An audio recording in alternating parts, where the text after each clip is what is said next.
You know, I ain't never have no real problem in the Milf, but I had problems in my own hood with me hanging with dudes out the Milf, you feel me? You gotta think the Magnolia was beefing at one time, the DBs was beefing. You know, Lil Warrior got killed in the Milf. So the DBs wanted retaliation behind that, you feel me? So anything out the Milf, they was willing to blues, you feel me?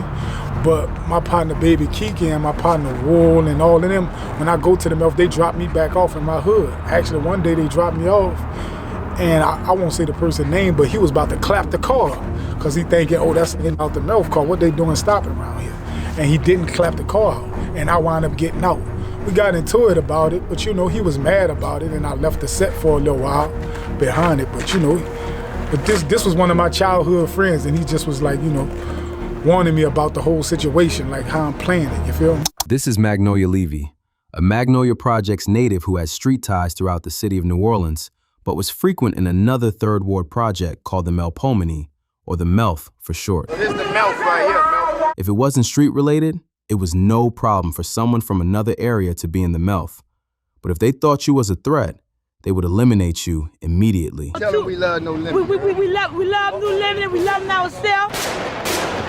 Hey, y'all got all that? But before we continue, let's start at the beginning, at a middle school called Woodson. We on Silent Bolivar, you know, headed towards by Shakespeare Park around Washington. This was Juvenile shot, Back That Ass Up video. This is the project where Juvenile did slow motion with Soulja Slim. This park is right by Woodson, which was a middle school called G. Woodson, yeah. That was basically like battlefield ground, you feel me? How close is Woodson from the Magnolia? On one street. One street. Yeah, basically Shakespeare Park is on one side and Woodson on the other side, and if you standing at Woodson, across Washington Avenue is the Magnolia. Turk told me he went to Woodson. La'Yah and Tekkenna went to Woodson from UNLV. Soulja Slim went to Woodson, if I'm not mistaken. Uncle Larrell went to Woodson. Uncle Larrell went there. I think, who else went there? I'm on the show Magnolia. Shot a lot of people at the Magnolia for sure. Baby told me he went there too after he left Green. I think he went there. So a lot of people out the Magnolia definitely went there, and all the areas in between Third Wall probably had to go there. Just every day was always bad. Man, that was the Magnolia's school. Yeah. So it's not like, listen, that's what that feel like a little jail to me, bro. It was a battleground. Actually, what it was, you feel me? Like you come out of school, you gonna have a Melf studying on for red and like what that is. I think that's either second. That might be 4. That might be for red and on 4. Right there at the edge of that park on that end, and you got the Magnolia standing on this cone. So it's either like we'll walk down or whatever and try to catch somebody, or they'll be trying to catch one of us, you feel me? And just jump us up, you know? A lot of notable people went to Carter G. Woodson, and a lot of people out the Melpomene, a lot of people out the Magnolia definitely went there, and all the areas in between. And that just made it a battleground because the Melf had to walk to come to their middle school, Woodson, and you know, we literally could run across the street and pick up a pipe and come back. And a lot of dangerous shit over there and all that, you know, fuck people can get their ass jumped, get their ass shot, you know, a lot of people catching other people from different projects. Because, you know, every hood got gangsters, you feel me? Right. And everybody, you know, we brainwashed at that age, you feel me? You could say a lot of beautiful relationships were started due to different projects coming to Woodson as well. Right? Yeah. Mm-hmm. And with jail and shit too, you feel me? You know, a gangster gonna respect a gangster too, you feel me? And you know, when they go to jail, whatever, you know, it might be, Slim might run into Laurel running P-Town Mo, or all of them, you know, everybody gonna know everybody, you feel me? And they gonna know who really built like that and who ain't built like that, you feel me? Woodson Middle School was shared by the Mac, the Melf, and the Callio, but was dominated by the Magnolia, which gave the Noya the advantage. But when it came to high school, the tables had turned, and the Callio was now in control, thanks to one of the only high schools available in the Uptown area being almost inside of the Callio housing projects. So what about the Callio? Did the Callio I got a partner, I ain't gonna say his name, he at Callio had their own high school, which is Booker T. My days of Booker T, like my mama was about to send me to Booker T. When we went to register, you could see where the Callio people was just lined up on the outside of the school. The way they dismissed school, it was a one-way in and a one-way out.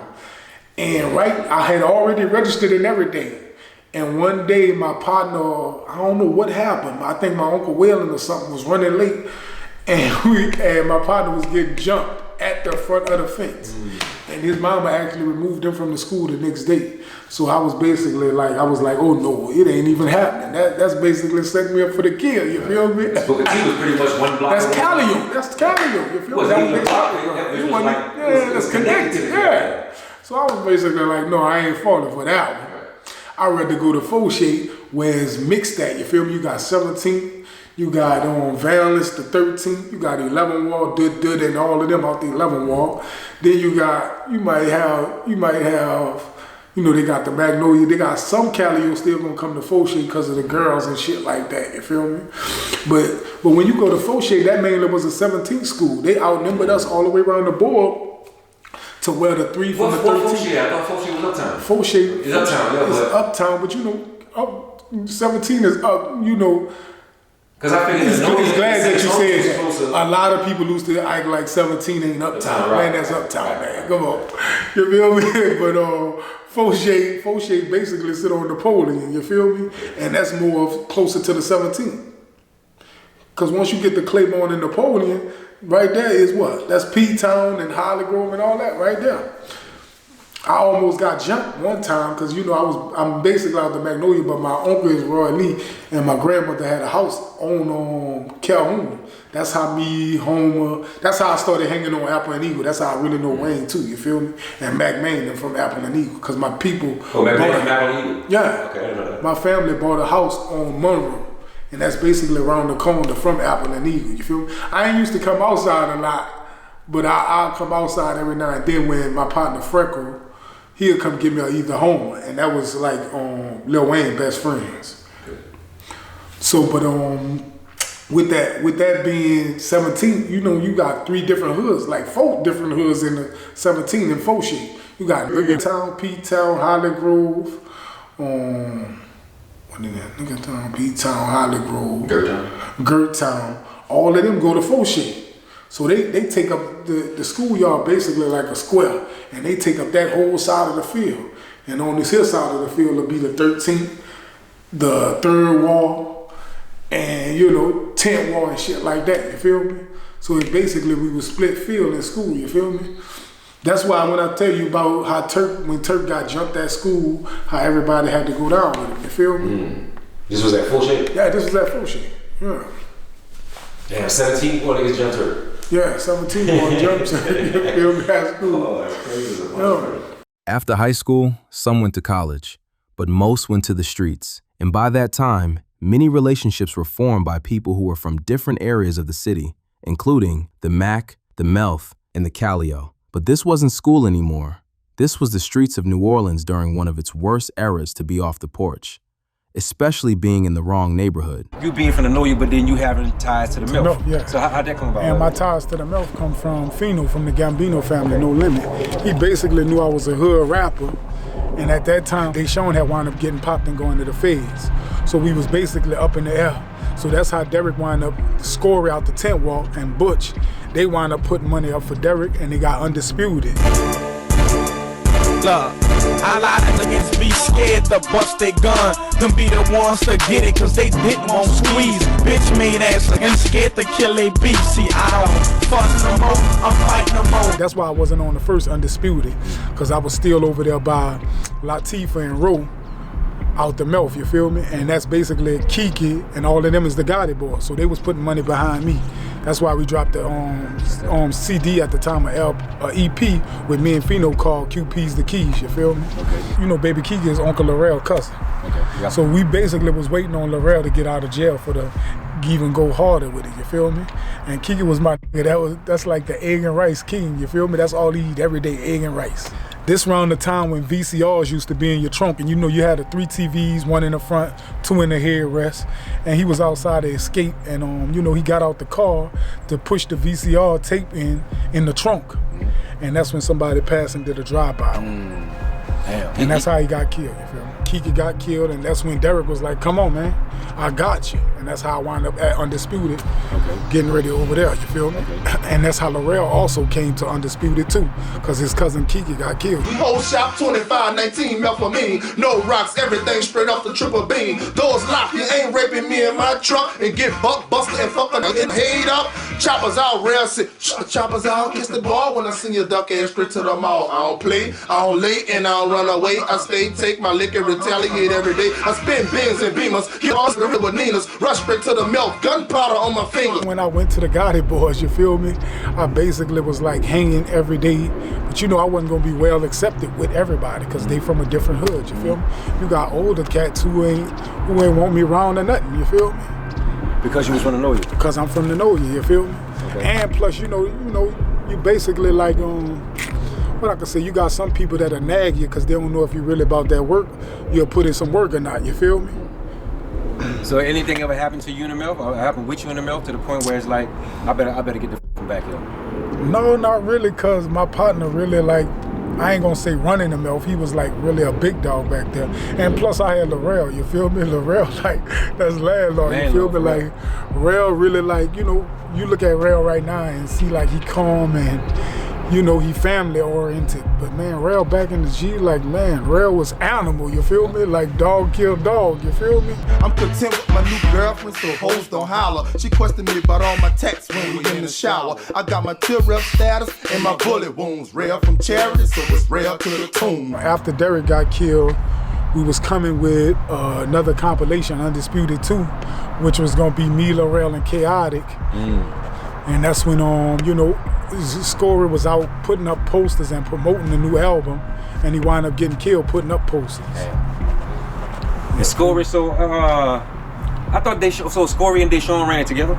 They ran together, but they all had their own separate labels because Deshaun discovered Smoked Out. That was the original label, but Deshaun went to the feds.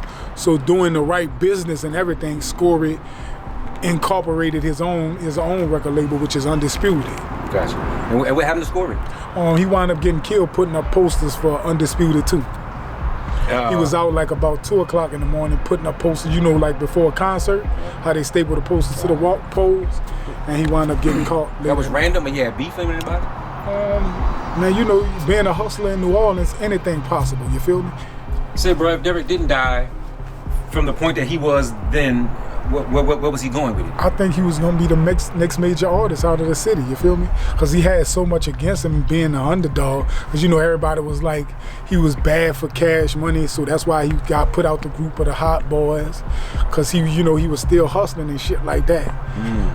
But his raps and all that shit was ahead of time. Even if you ask Lil Wayne, he'll tell you like Derek, like the only probably would burn him. You feel me? So Derek was an actual hot boy, remember? He was gonna actually be a man. That would have been crazy. Derek was an actual hot boy. Ooh, that would have been crazy. Yeah, he just couldn't stay out of trouble. Like he was really the trouble, and he aggravate everybody. He come to the studio and just get on your nerves and fuck with you. Say you ain't doing this, you ain't really in the street. What you talking about a bird for? And, you know, he type the teaser. Have you ever rapped a bird? Fuck with you like that. You feel me? Yeah, he was the type of that tease you. Saratoga bound, hold it down, that's a given. Coratine got me thinking Lamborghini, I'ma get it. Lack is a street legend, you feel me? You know, that's Lack. That's Miss Marilyn Monroe's son, you feel me? That's Bryce's brother, you feel me? Gotcha. That's Kedrick before he Cadillac, you feel me? Yeah. Uptown Big Dog, a legend in the hood, you feel me? Plus he was with Cash Money when it started. Official day one Cash Money millionaire, you feel me? What's that popular street that Lack lived on? Saratoga. Saratoga, yeah, the back. And which way he got the ball at the back by Lack. Stunner man, you shoot. Got my round Lack on the back. Believe that. Real Uptown, third wall, real street. The picture that you took with Lack. Yeah, with Lack. That was our Made Figure days, because you know Lack and Monte had the record label. And we used to get our beats from this guy named Sinister from downtown. And he had a clothing line called Soccer Ball. This when merch wasn't even popping. This wave, man, that's 90s, you feel me? And he had the merch popping in downtown called Soccer Ball. And me and him, I think we had a concert that day at Riverboat Hallelujah. And it was me, him, and some of people from my hood and the whole Hit 'em Hard boys like Barone and MLK.